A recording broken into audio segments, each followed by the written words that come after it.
I had no appreciation for just how much was figured out at a big business. So like I come into this entrepreneurial world as Mr. Fortune 500. I'm thinking about, packaging and consumer research, and I come to find out like they don't have a price list. And I'm like, oh, okay. And I started to have those realizations of, oh, like we have payroll next Thursday and we have to meet that. So the numbers were a lot smaller, but the stakes felt a lot higher. All right, guys, bang, bang. I've got Dan here. Dan, you are one of the very special people who has worked with 3G, Kraft Heinz, and really seen some of the biggest deals in the history of business, or at least in our lifetime. Talk a little bit about your experience and kind of the acquisition, and then obviously the integration and the scaling of that business as it's gone over the last couple of years. Yeah, so I can have a traditional business background, consulting, private equity portfolio company, got my MBA from Duke, and then went to go work for, at the time, Heinz North America in their brand management group. That was where the brand managers, they had full P&L responsibility, and, there was marketing component too, but that's where I really wanted to learn how to run a business. So I was there for a year or two, and that's when 3G Capital came in 2013 or 20, I think it was 2013. And, for those that are aware of the 3G model, it's pretty disruptive, to put it politely. So a lot of people jumped ship, but I kept my head down and ended up working my way up that organization pretty quickly, and learned a lot through the 3G model. I didn't see eye to eye with all of it, but they were right about a lot of things, in my opinion. So, we did that whole integration for a couple of years. I led the whole condiments portfolio, did Super Bowl commercials, all of that. And then the next big move was the integration, quote unquote, with Kraft in 2015. So I was part of the team that did that, boots on the ground, integrating Kraft and Heinz. And Kraft was a lot bigger than Heinz at the time. So it was pretty ambitious, to use a word, and just to give people a sense of what that looked like. My job there was leading the $2 billion then Kraft Heinz condiments portfolio. I mean, we owned probably half the condiments aisle, all the salad dressings, all the mustard, ketchup, barbecue sauce, the whole deal. And there was a team, I think, of 75, and then they gave that portfolio to me and said, "Here's a team of 7. Good luck." So really, really disruptive change. I didn't really at the time believe it was going to work. It was too much too soon. Sadly, I ended up being right about that. Now, obviously, this is a decade ago, so this is a no way commentary on Kraft Heinz' current situation. But that's kind of when it was a lot of short-term incentives, pandering to Wall Street, proving to them the 3G model would work. So long story short, I kind of wasn't having a whole lot of fun anymore, and I was the first person to ever kind of walk from that partnership group of Kraft Heinz, and then that's why I wanted to take a very, very different path and do something more entrepreneurial, which is why I left the Fortune 150 company. Now, when you think about 3G, most people maybe have heard of the organization, but they actually don't know what they're doing, how they do it. You kind of went through this and got a front row seat. Describe a little bit about the 3G model and why you describe it as disruptive.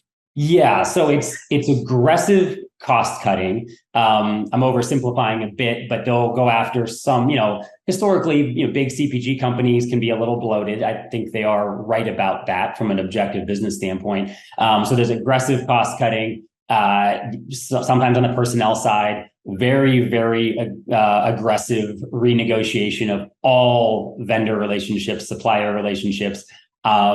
Which can be tough if you have a trusted supplier of 30 years. They do not care. It's all about price, wipe the slate clean, and a lot of pretty aggressive tactics there. They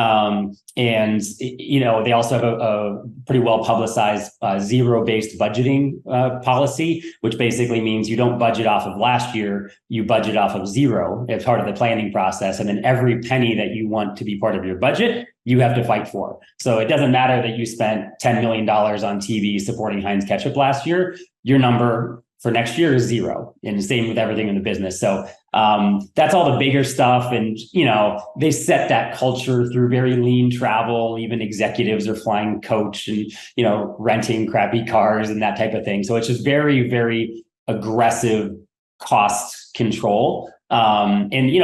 They were able to drive massive movement in margin in a very short time period as a result. The problem was it's pretty disruptive culturally because a lot of people quit. They like to kind of bet on me. At the time, I was a lot younger, where they could give me the big fancy job and pay me probably a fraction of what the old person made in that role. So that's why you see, I think the global CFO was 28 years old or something. So they'll do some pretty unprecedented things in their organization. So, but to their credit, they are willing to invest where it matters. I mean, we put a lot of quality back into products. I think the current model of food and big food companies, there's a lot of short-term incentives. It becomes very easy to cost cut and take quality out. And you don't really pay the price for that until the years in the out years. So I think they do some things right. It's a little more aggressive than most. It's certainly not for everyone. In what most people don't realize, that the Heinz experiment with 3G was actually working. It was private at the time. And then once it was a little too much too soon with Kraft, in my opinion. When you talk about these cost cutting, you mentioned obviously there's personnel cuts, there's vendor renegotiations. Are there any other kind of extreme things that you saw, just to give people a sense of like how aggressive this is? Yeah, I mean, basically, you go anywhere on the P&L. There was a whole department called revenue management, which any of you consumer products people out there, trade spend is promotional spend in the grocery store, and it's a huge line item in CPG P&Ls. Where Walmart wants you to spend X amount in sales for Heinz ketchup for the big seasons, for instance, and all the big grocery stores have it, and it's a little bit of relationship spend, and they would come in and aggressively cut those because the ROI on those dollars wasn't always super high, and the spend got a little bit bloated, a little inefficient. Every year you add another sale, and you look up after a decade and say, "Whoa, like this line in the P&L has gotten out of control." So to undo that, like to get off the drug of promotion, can be difficult. So you're sitting at the table with a Walmart or a Kroger representing Heinz ketchup, and it's a little bit of chicken, right? And you're making pretty aggressive, say, "Hey, Kroger, we're pulling a ton of money out of this," and they don't like it. But, as a brand like Heinz ketchup, you can sometimes get away with it. So they weren't afraid of anybody or anything. And, you have that mentality, the kind of the bull in the china shop, and you can kind of get away with it sometimes. And that maybe you'll take some licks along the way, but that was kind of the strategy. Now, when you leave, you've got this great experience. You've obviously seen kind of inside the belly of the beast of a Fortune 150 company. You could pretty much do almost anything you wanted to do in the business world, coming with the background that you had and the experience that you had. Why do you go to Milkshake Factory, and what was so enticing about going and working on this? Yeah, I actually at the time was a small chocolate business called Edward Mark Brands.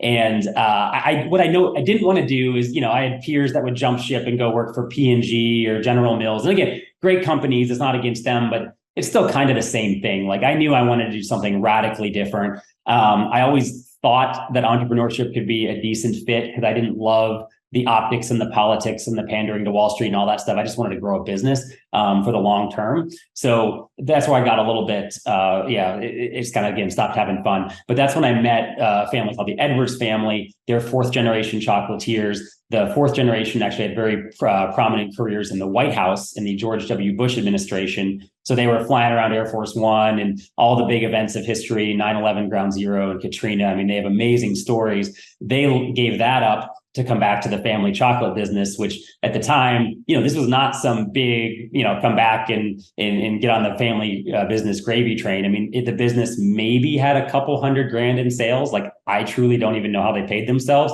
So they left the White House and Air Force One and came back to this tiny little chocolate factory in suburban Pittsburgh. Their conference room table was a moving box flipped upside down. So there's like real entrepreneurial grit story. And to their credit, they grew that business. And they won the chocolate contract in the Pentagon. So they opened up a chocolate shop inside the Pentagon. It was the world's most secure chocolate shop. And then that enabled them to get some volume. And then they got some nice press in the Washington Post. That got the attention of the Costco buyer. And then they got in front of Costco and co-created this item called Snappers. And, we can talk about Costco. I think Costco is a brilliant business, is a wildly overlooked strategy in most of CPG because people don't understand it. But the beauty about being an entrepreneur in Costco is it's cash flow positive in day one and can really, really give you a massive head start. So they got into Costco and, they went from, a bunch of little old ladies hand making chocolates on trays, selling cases here and there, to selling, 4 tractor trailer loads to Costco. So again, awesome entrepreneurial grit story of hand welding chocolate lines and production and all of that to make it happen. And they got into the Northeast, the product sold, and then there's 8 regions of Costco, and then it started kind of spreading like wildfire. So they were on kind of the early stages of this tidal wave of growth. And that's when I met them and we got to talking, and I was like, this is a really good product, fun brand, like let's give it a go. And then I was fortunate that I could bring, I think I brought 8 people with me from Kraft Heinz of the best of the best. So we had, in my opinion, kind of a world-class CPG team on this tiny little chocolate brand. But once I got into it, like I had no appreciation for just how much was figured out at a big business. So like I come into this entrepreneurial world as Mr. Fortune 500, I'm thinking about, packaging and consumer research. And I come to find out like they don't have a price list. And I'm like, oh, okay. And I started to have those realizations of, like we have payroll next Thursday and we have to meet that. So the numbers were a lot smaller, but the stakes felt a lot higher, if that makes sense. So we ended up doing a whole bunch of work there. We grew that business from essentially nothing to about 50 million in revenue over the course of about 6 years. We were in the Inc. 5,000 fastest growing companies in America for 6 straight years. So most of that was on the back of Costco through diversification via brands and products. We did some other stuff in retail as well. And then Milkshake Factory was actually a bit of an afterthought, which we can get into next. But the chocolate business was actually how I made my leap from Kraft Heinz into this kind of crazy entrepreneurial world. Talk about the transition from what I'll call literally small business and, kind of little old ladies making chocolate on trays, as you described it, to kind of, hey, we should probably have some sort of production line and we should actually have a price list and we should kind of professionalize the business. It sounds like you all were pretty, integral as you brought this team to come and do that. Is it something where you guys showed up and you were like, hey, here's all the things we got to do? Or did they actually understand, hey, we got to make a lot of changes here, but we don't necessarily have the time or the expertise to go do it. And so let's go find people who can come and do these things. This episode is brought to you by Cal.com. What do I have in common with Chad Hurley from YouTube, Toby from Shopify, and Alexis from 776 and the co-founder of Reddit? We all use Cal.com instead of Calendly, and we are all early investors as well. Cal.com is leading the charge of scheduling platforms in the open source sphere, offering you the chance to harness the efficiency previously reserved for elite corporations and tech gurus. If you like to have your calendar organized and be able to have an efficient exchange when scheduling, but you love all of the benefits of open source technology, then Cal.com's for you. They are transforming sophisticated calendar management into an accessible tool for all via a user-friendly interface. You can customize it and you can make your calendar work for you.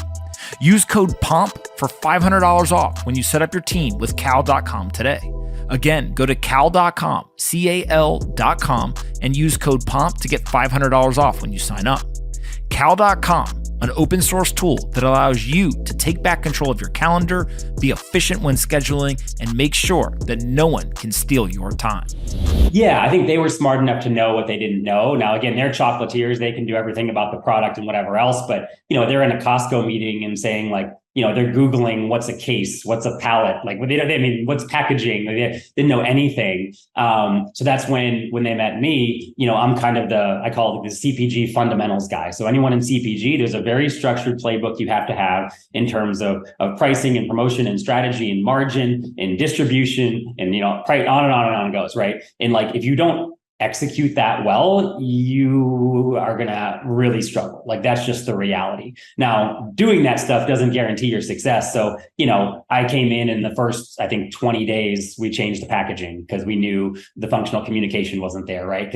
And then we, with the product quality with shelf life wasn't there because they were hot depositing caramel on pretzels. There's I won't bore you with all the chemistry, but if you hot deposit caramel on pretzels, the moist caramel wants to find equilibrium with the dry pretzel. You end up with hard caramel and a soggy pretzel. And when the bag sits on the shelf of Target for potentially 8 months, you end up with a really bad product. So, we reformulated the product. I think it was 27 times, but just basic stuff around CPG fundamentals, packaging, product, shelf life, margin, et cetera. And that's when, I and others came in. The Edwards family said, yeah, like, that's why we brought you on. Like, tell us tell us what we need to do. And then Chris, the oldest brother, he's a brilliant relationship builder. So he's very, very successful in that Costco room where he can walk into a room with Costco and co-create and sell a whole bunch of volume. I always joke that at Kraft Heinz, I used to get my face kicked in by Costco and I could never sell in anything and they were super tough. And then I walk into my first Costco meeting with Chris and he gets a hug from the buyer. And I'm like, a hug? Like, what is this? So it goes to show, there's lots of different paths to success. Now, what's interesting about that is Kraft Heinz is this massive company. You think you would show up, they'd roll out the red carpet, they'd beg you guys to put your product in the store. Yep. They'd be, throwing money out the window as you leave. Like it would just be this amazing relationship. Yep. The little chocolatier, though, they're getting the hug. What is the difference between people and maybe the brands with somebody like a Costco?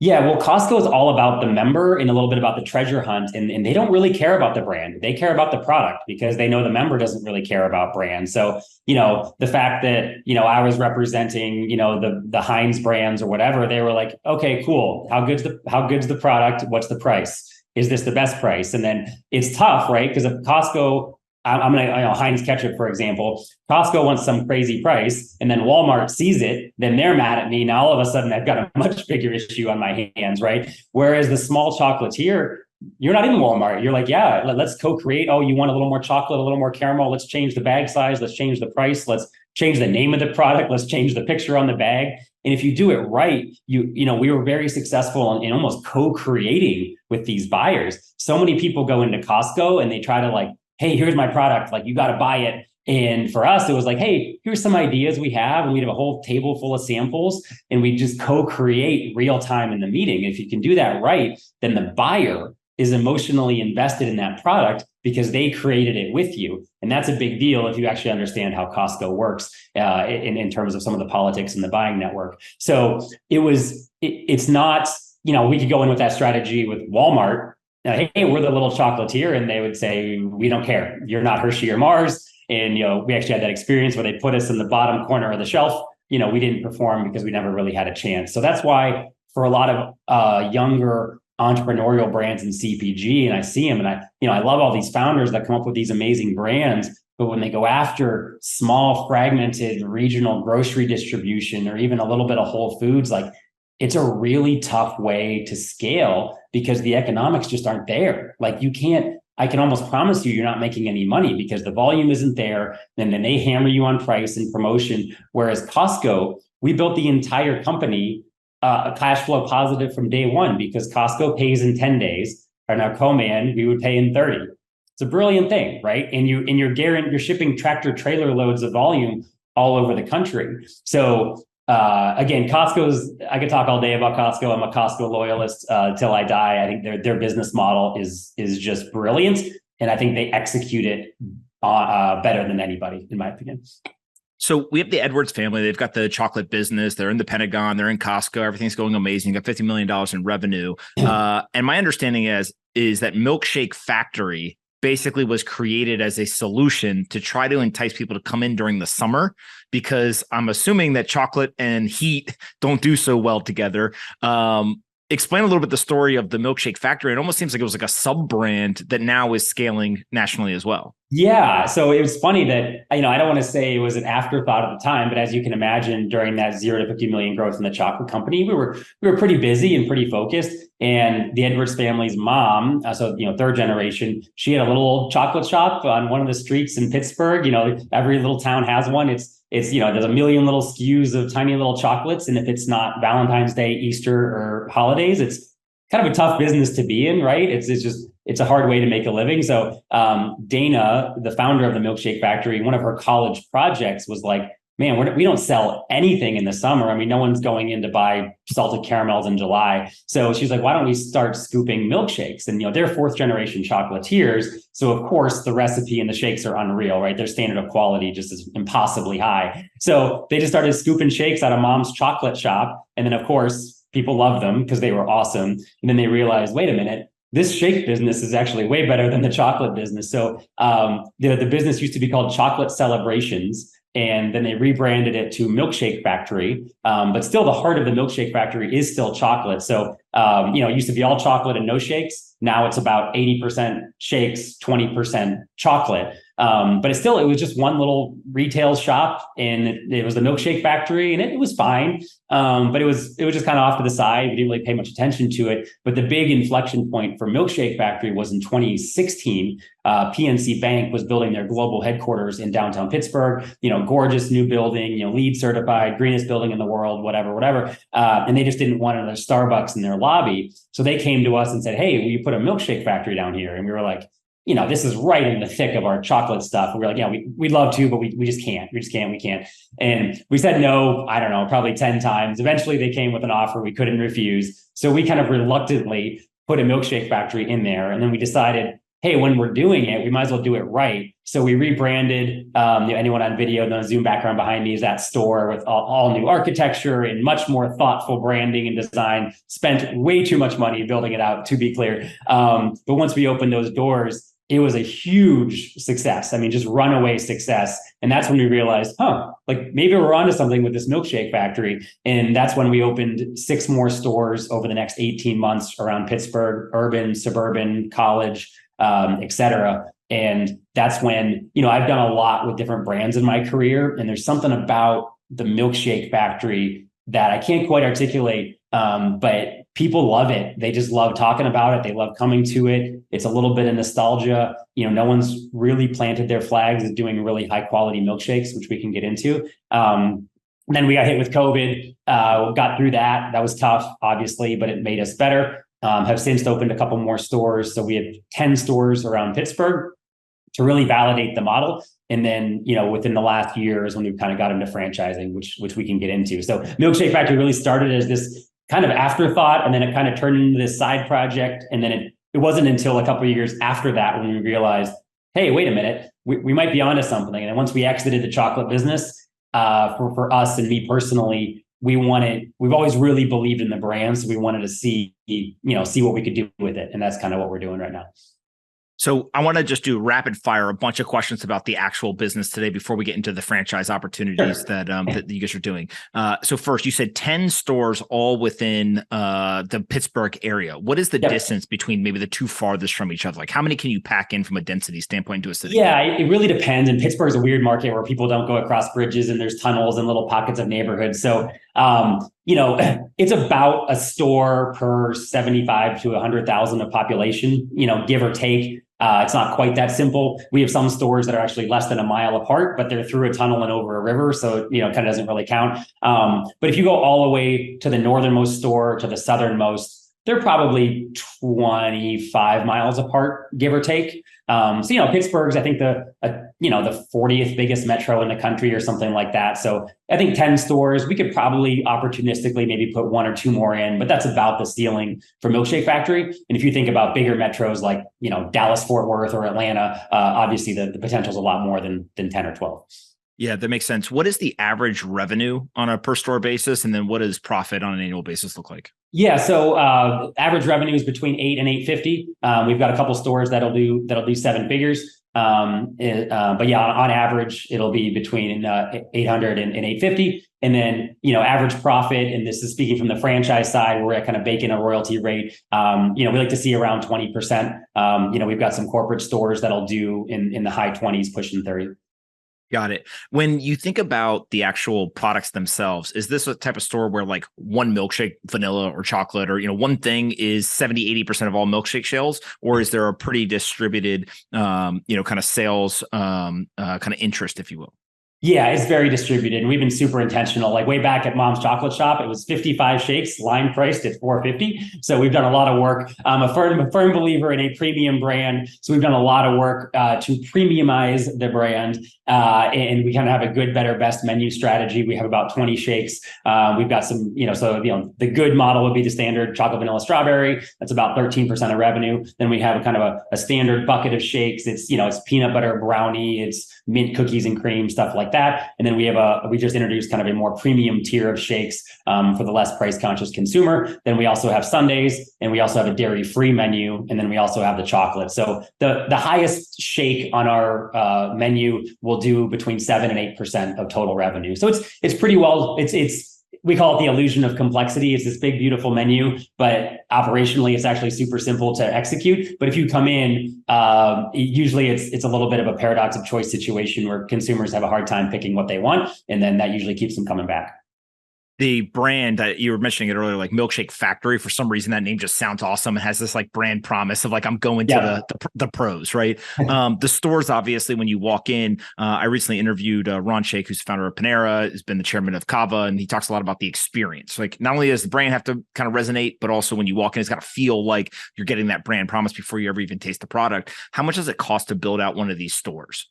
Yeah, so in our franchise disclosure document, the range is about $490 up to about $650-ish. So split the difference, call it $550-ish. That's with a franchise fee. So it depends a lot on area and square footage and build out and what you negotiate with your lease, et cetera, et cetera. But ballpark, just a nice round number, call it $550. And then what about people who come get a milkshake, eat in the actual location versus they're taking it to go? Like, how do you think about that stuff? And then also, is there a delivery component to this where you start to try to figure out, okay, how do we actually bring the milkshakes to people where they are versus have them come to the store? Yeah, so we offer some seating. Most of our stores will have anywhere from kind of 8 to 20 seats. So there's some seats, but we're not a coffee shop. You're not bringing your laptop and hanging out all day and doing work. And then basically we've realized that some of our the store we just opened is only 1,300 square feet. And you see a lot of this in QSR and retail where they realize you actually can drive pretty comparable revenues off of more efficient layouts. And more efficient layouts mean, cheaper to get open and cheaper rent, because rent is based on dollars per square foot, where, our first store is over 2,000 square feet. And we have this really nice little dining area, but you're looking and you're like, man, that's an extra 500 square feet that we probably don't really need. Like, I personally would bet we could drive 90% of revenue without that, because milkshakes are a very portable format. It's not an ice cream cone. People are willing to take, the kid can carry the shakes out. So we try to offer some seating for people that want to hang out for maybe 10, 15 minutes as a group, or it's the Little League baseball team or whatever, but it's not a linger and sit down type of model. And, we do well when there's places to go outside of the store, because then it's a win for the consumer. They can go sit on the bench or the whatever, or the table, and then we don't have to pay for it. So that's kind of how we think about the store, but definitely erring on the smaller side really drives capital efficiency, which is a huge deal. And then let's talk. Sorry, go ahead.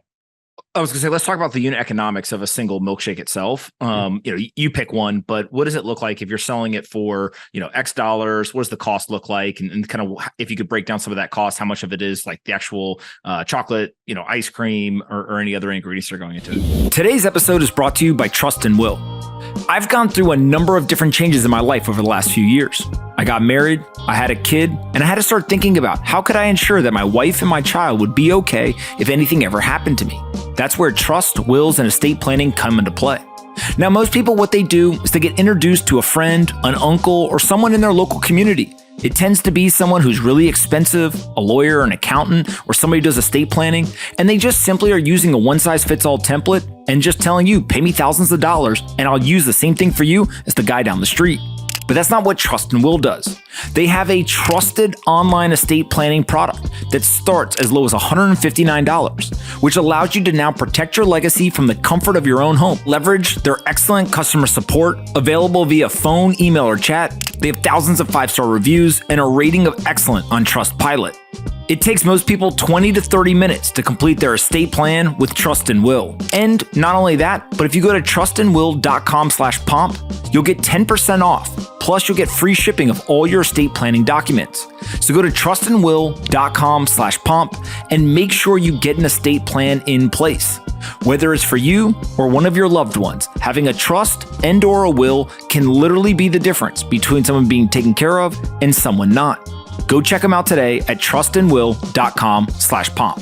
Yeah, so it really varies, but I mean, on average, we like the shakes to be in the kind of like the 75-ish margin range. Now, the big component that we make all of our ice cream in stores. So the ice cream and the subsequent dairy that goes into that ice cream that we make in stores is the biggest cost component. And then, we make all of our own proprietary syrups with real vanilla beans. So, we're not skimping on costs for our inclusion. It's all, it's real strawberry purees. I mean, you can look at our vanilla syrup that we use and it's jet black because there's vanilla bean in it. And, you can go to Starbucks and look at their vanilla syrup and it's clear, right? So like those little things, and again, our founders as fourth generation chocolatiers, they say like, I don't care how big we get. And it's always tempting, right? Just to cut a couple corners here and there. We just simply refuse to do it because if we're the milkshake factory and you don't have the best shake you ever had, what are we really doing, right? That's the flag that we have planted. So, we try to drive pretty good margin through the business. We're tweaking the business a little bit. We're making a lot of the chocolate in store, which basically means you're using free labor. It's labor that's already on the clock that you're paying for during downtimes. It's Tuesday at 2 p.m. We're not that busy and you're paying a couple people to be there. They can make some chocolate. If someone walks through the door, of course, make them a shake. So little changes like that. It's really about optimizing a hyper efficient labor model is just critical in this business. And that's when COVID really revolutionized that for us in terms of running, how lean we can be. And our cost base is actually pretty fixed. So when you drive the 7 figures of revenue, obviously there's a lot of profitability there.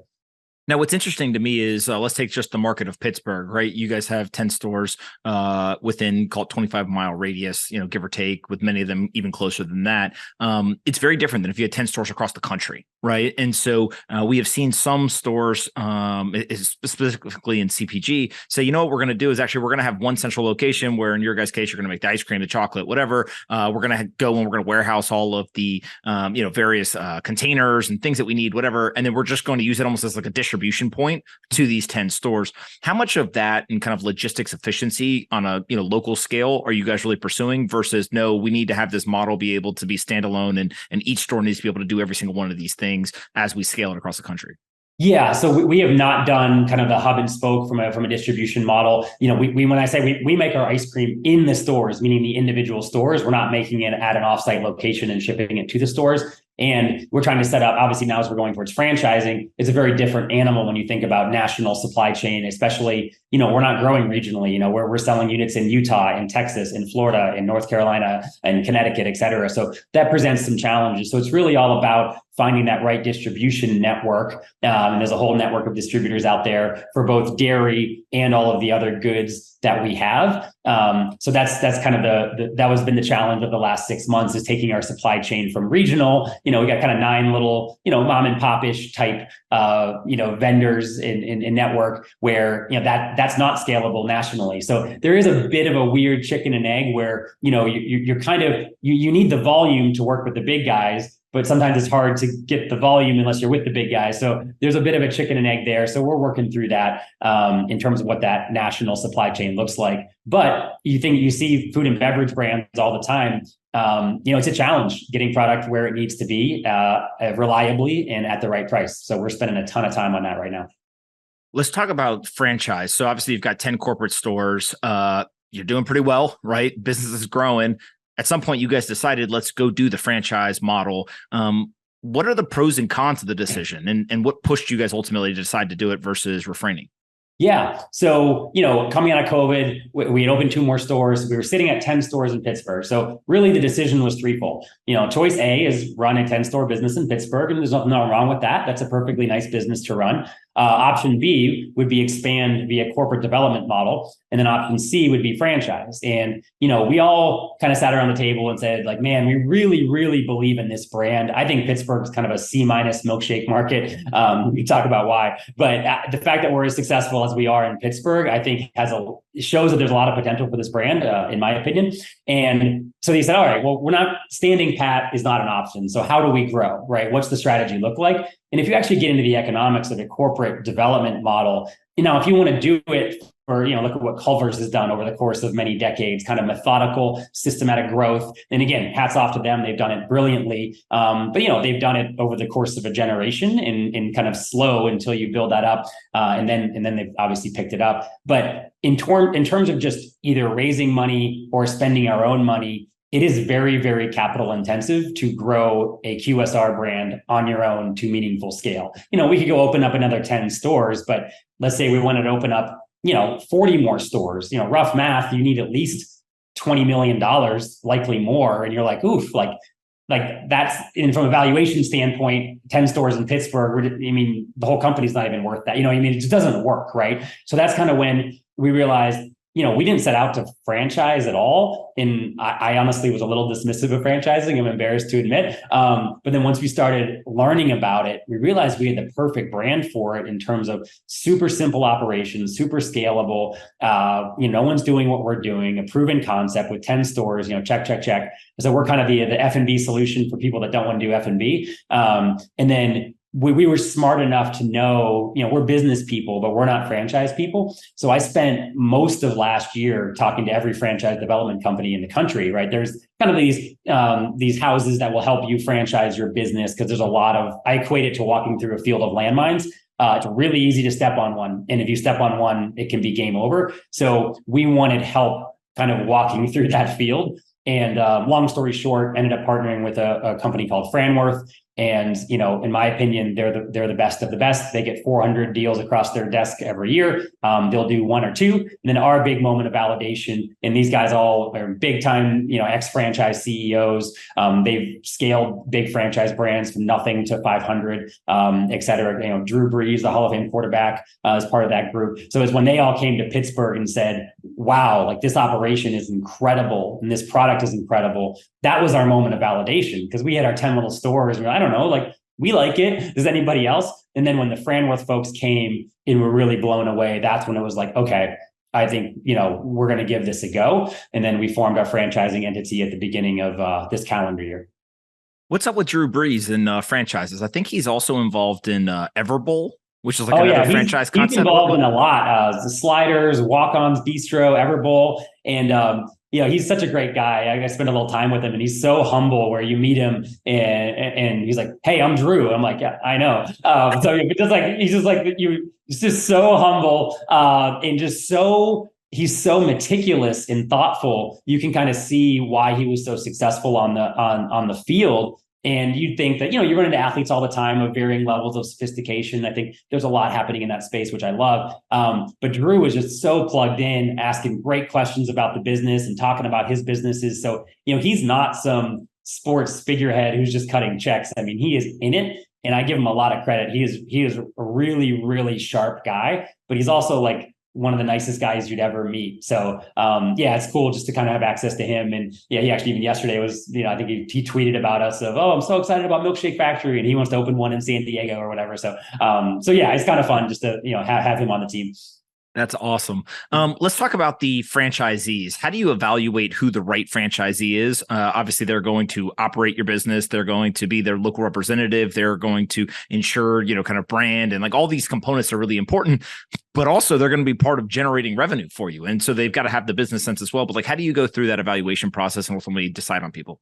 Yeah, huge deal. It's a huge deal because you're effectively getting married to these people, right? Where like you're going to be business partners for a decade or two. And if they fail, especially the early ones, you know, we're kind of sunk. The model has to validate. And by validate, I mean franchisees have to get open and they have to say nice things about us. And then we go award more units and that's how the snowball grows. So if our first franchisees aren't successful, you know, our growth trajectory looks very, very different. So that is why this conversation is so important. So we have a whole franchise sales organization that goes through, I think it's a 10-step process, highly vetted, you know, walking through all of the different components of the business.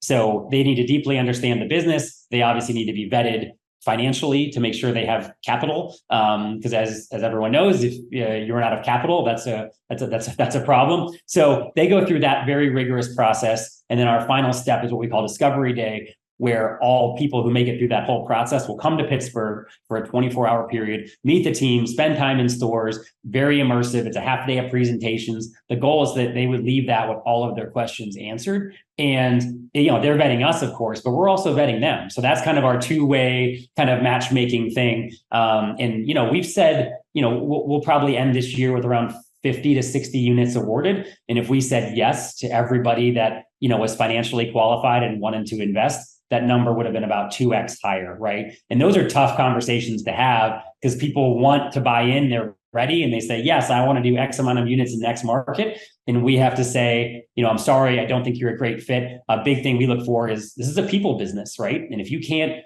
build culture and lead a team and hire a good team and be out in your community, this is not the business for you, right? So I think some people fall into the trap of thinking, oh, I'm going to start a business and it's going to be mailbox money. So I try to sniff that out, and I try to be very transparent up front. Like, if you think this is mailbox money, I'll look you right in the eyes and say it's not, and it's not anything close. And if a brand does tell you that, I would be very, very leery, because usually that doesn't exist.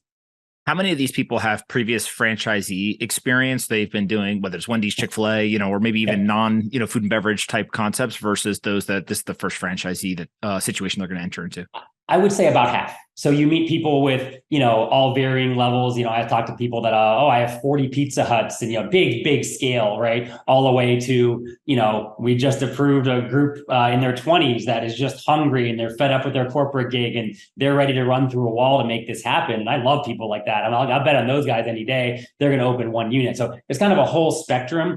But you see people that have been in the franchising game a while. It's not rocket science. You pick the right brand, you get open, and it doesn't have to be food and home services, beauty, fitness, whatever, and then roll profits into growth and do that for a decade or two. And that's how you look up and you have 40 Pizza Huts. So there's people that are looking to, diversify their franchise portfolio. And there's some pretty heavy hitters that'll have kind of centralized resources that'll manage a franchise portfolio across maybe 4 or 5 brands. And they say, oh, Milkshake Factory is kind of cool. We'd love to do it, and we can kind of plug it into our infrastructure, and it can be pretty profitable. So it's a wide range, but yeah, I'd say about half.